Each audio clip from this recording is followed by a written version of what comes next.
All right, welcome back, everybody. There might be a little echo. I think there might be one. Try to turn it down. I think that's good now. Welcome back, everybody.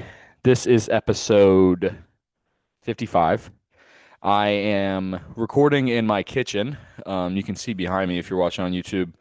Got some great decorations. Got the Star Wars episode 4 one up, Interstellar, and Rocky. Me and my two roommates, we all picked one. Each of us liked. I did Interstellar because one of the greatest movies of all time. Yeah, so gonna be a quicker episode. The NFL, like the NFL recaps aren't too much right now because it's not teams. It's not a lot of playoff situations except for one. I mean, except for two actually we got going on. Um, but some NFL, and then we're gonna do the college football preview, get my picks for those games, and then pick the NFL games this weekend.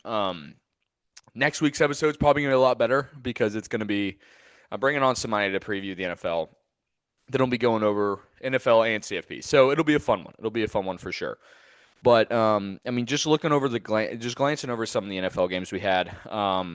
Probably the biggest one that we had was San Francisco and Chicago. That was the most fun game I think we've had since that 2018 game with the Rams and the Chiefs. San Francisco won at 42-38. San Francisco was able to, it was basically just who could outscore who because both the teams were scoring really good. Caleb Williams, awesome. 25 for 42, 330 yards and two touchdowns. Brock Purdy, awesome as well. 24 of 33, 300 yards and three touchdowns as well, but that one interception to start the game. Christian McCaffrey was a game wrecker in this game. I don't know, game wrecker, you use that for defensive guys. He just played incredible. 23 rushes, 140 yards, and one touchdown. And Tongas was their leading receiver, the backup tight end, and he had 60 yards on 7 receptions and one touchdown. So played really well. And Luther Burton, who got hurt in the last play of the game, he had 8 receptions for a touchdown and 138 yards. So I'm really just in the camp here that I think these are two of the four best teams in the NFC. I don't think the NFC South is looked as one that's one of the best ones. I don't think so at all. That winner is going to be decided this weekend on Saturday. Honestly, maybe even on Sunday. Let's see what Tyler Shuck can do, which he's been playing out of his mind. It's been fun to see. I'm watching the Music City Bowl right now. Illinois is up 17-14. But anyways, that was a really good game. The Bills-Eagles game, like I said, not a lot of these are having playoff implications. That's why they're not as huge because it's just seeding right now because all these teams have made the playoffs. Of course, the Bills were playing for the AFC East, and with that loss, they did not get it. Josh Allen had it; he had to play there. Just threw a bad game. I mean, just threw a bad ball. Other than that, though, Josh Allen didn't play his best. He didn't play his stats would show he did, but he didn't play incredible. He had 2 touchdowns on 2 tush pushes. So I I don't. I just realized I had my mic on my Xbox headset plugged in while I'm using my other headphone. So that's probably what was messing up some of the audio. I hope it was. But anyway, we need to I don't. I still don't know if I can trust the Bills. I don't know if I can trust the Bills. Now, the Eagles, on the other hand, the offense still looks the same. The defense is playing really good. The defense could be one that kind of takes them to the NFC Championship game. But I think at the end of the day, there are some way too powerful offenses that are going to be able to, outscore this defense. The offenses in the AFC are really damn good. So I think that's going to be really interesting to see, and it's going to be fun to see how, oh my gosh, Luke Altmaier just ran over a ref in the middle of the field in this game. It's really funny. I think he's good. Yeah, they said, you good, man? You good? Yeah, he's good. He's good. Tough for that ref. But yeah, that was kind of the biggest games. We had the Chargers lose to the Texans. Shout out Houston. Broncos got the AFC West. Thank you for that. Baltimore had their game where it was just let's give the ball to Derrick Henry every single time. And he was a monster in this game. Derrick Henry rushing the ball in this game 36 times for 4 touchdowns and 216 yards. The dude is a monster. Before Malik Willis got hurt, the Packers were in this game Before Malik Willis got hurt, he was 18 of 21, 288 yards and a touchdown. I mean, he's good, but it sucks now because now he's hurt, and they had Clayton Tune come in the game. But that's really all I had for the NFL. We have some more NFL coming this weekend. Week 18 games. We've got a few games that have, you know, important things on it for playoff seeding scenarios. It's really just the Saturday games with the Panthers and the Falcons, and then it's the like I said, it's gonna be a short episode, really short episode, but I'm gonna keep going. The Falcons game. I mean, no, not the Panthers and the Bucks game. And then we're also going to have the Sunday Night Football game between the Steelers and the Ravens, which if I could pick one of those teams, if I could pick that both those teams lose, I would do it. I would so do it because I don't think either of those teams are good. I've been saying it the past couple of weeks. We know what the Steelers are. The Steelers are going to be a team. They're going to get into the playoffs and fall on their face. And that could very well happen this Sunday, and the Ravens could get in. And the Ravens are not a good football team. They are not. I don't know. I really don't know. I wish we could just have someone from the AFC North not be represented in the playoffs because that's not a good division. We talk way too much bad shit about the AFC South division being just a gross division. The AFC North division is gross. It has not been good this year, and I'm not the first one to say that. There have been a lot of people in the media saying that. We need to talk about that more, but it's gross. I don't want either of those teams in, but that's going to be a good game. But we're going to get right to college football playoff. Actually, no. We're going to do NFL first. We're going to do NFL first because I'm way too excited about college football playoffs. We got 5 college football playoff games. We're going to go over the NFL. All right, on Saturday, we got Carolina and Tampa Bay. I'm stupid because I'm not even talking about the other biggest game we have in the NFL is Seattle and San Francisco for the 1 seed in the NFC, which is crazy that the Seahawks are still playing for it and could lose it. And it's even crazier that the 49ers can get the 1 seed. So we'll start first, though, with the Tampa Bay and Carolina game. Tampa Bay is a 2.5-point favorite. The over-under is 44. I think Carolina's winning this. I think their defense has been surprisingly really good. Bryce Young, when he plays really well, can play as good as anybody in the league. Any quarterback, he's shown that from time to time. But a lot of this is just more about the Bucs, and the Bucs don't look good. I mean, the Bucs don't look good at all. The Bucs are completely broken. There's nothing I like about what I'm seeing from the Bucs here, and it sucks because I was saying that they might be a Super Bowl contender here just a couple weeks ago. So that shows how tough the NFL is, and you can really flip super fast and how your teams are doing. So I'm going to take the Panthers to win this game. I think their defense gets it done for them. I think it's going to be a really ugly game. I don't think this is going to be a fun game to watch, but I think their defense will get it done for them.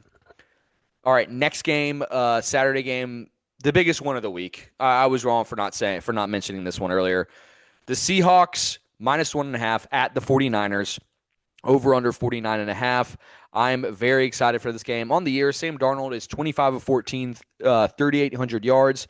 And I am worried that he will turn back into a pumpkin when the playoffs hit. Now, he could go in and win this game. He could go in and win this game and play great, and I'd be like, okay, awesome.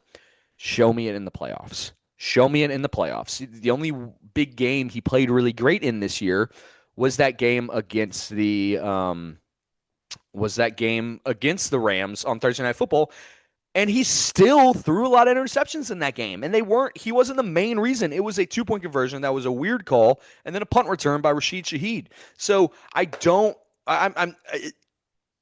the Seahawks getting the 1 seed wouldn't make me less worried about Sam Darnold having bad games. It would probably make me more worried because it puts even more pressure on Sam Darnold to go in and win a game, especially with the Seahawks being such a good team.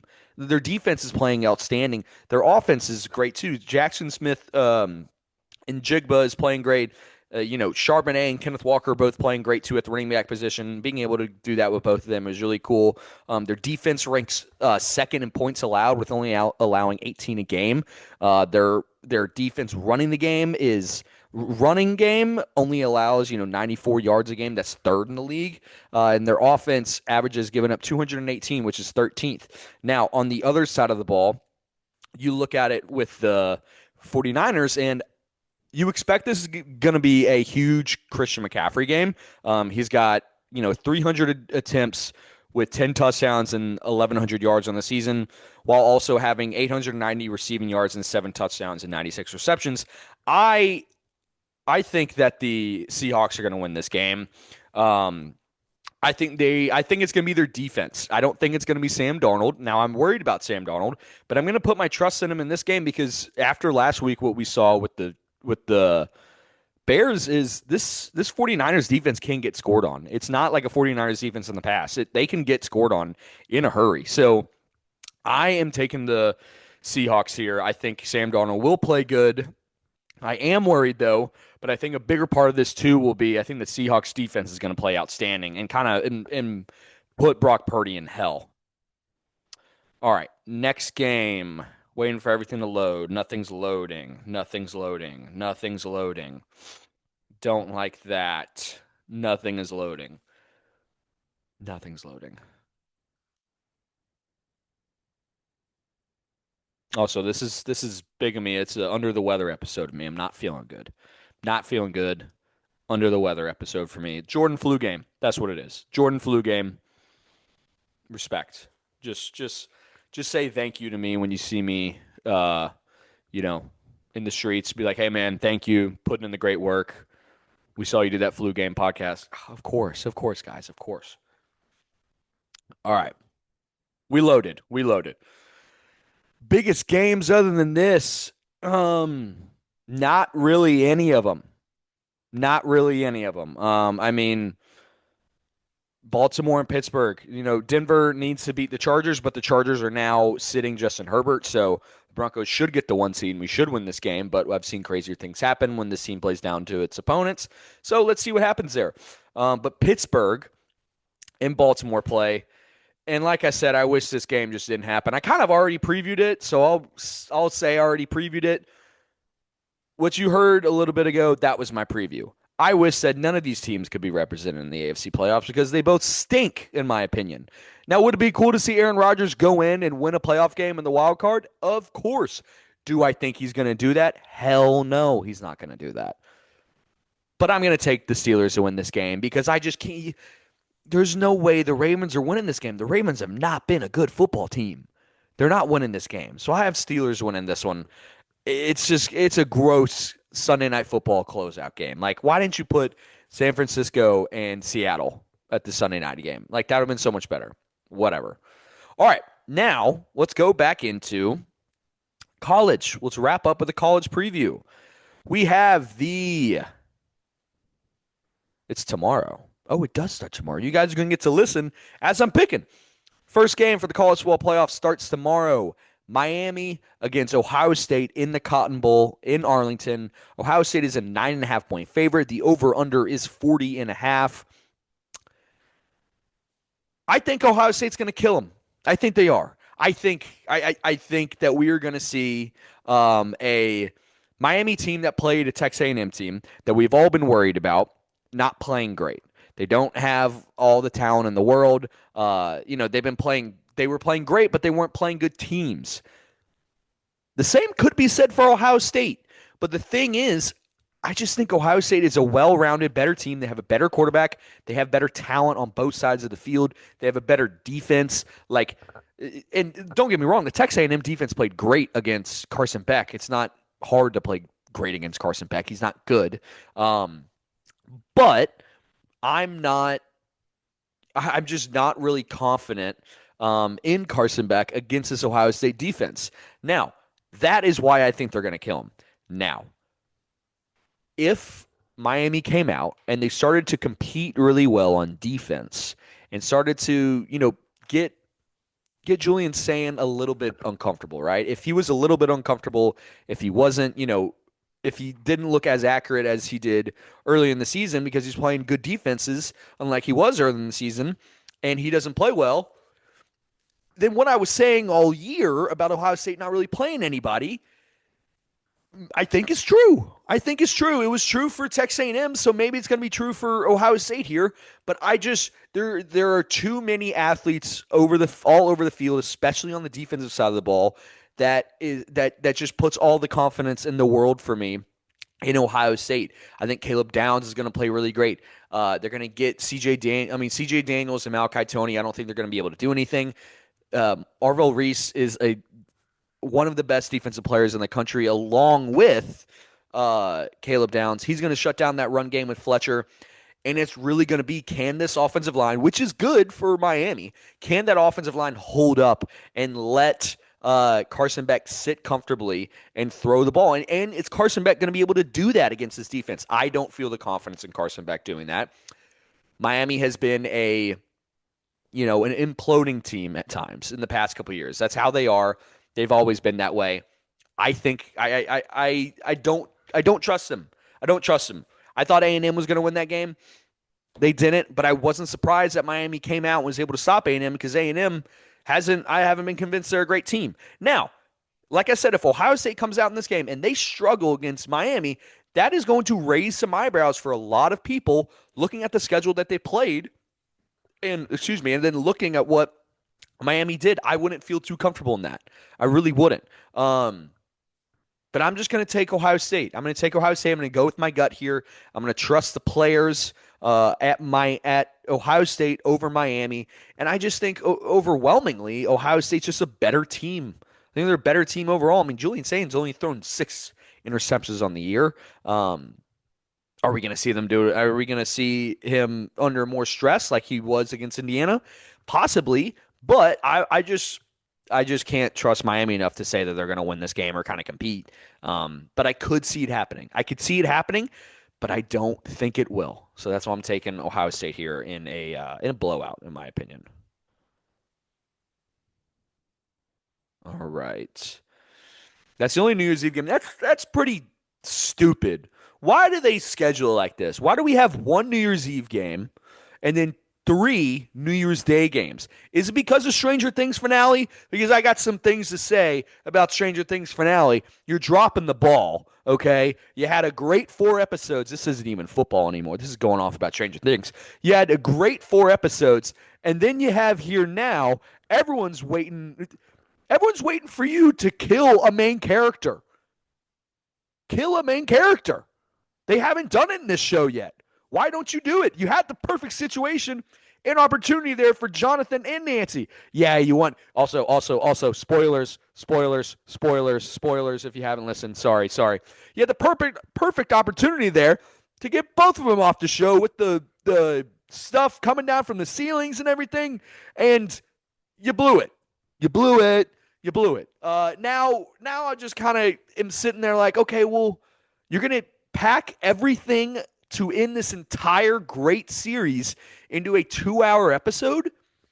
I think they fumbled it. I think they did. I still think it's a great show, but I hope that the last 3 episodes don't show that the final one's going to be horrible. I really hope they don't. That would suck. I'm getting lightheaded here. I need haven't taken my Mucinex in a while. I need to take that. Okay. Sorry, guys. Under the weather. Get a little lightheaded because I'm under the weather.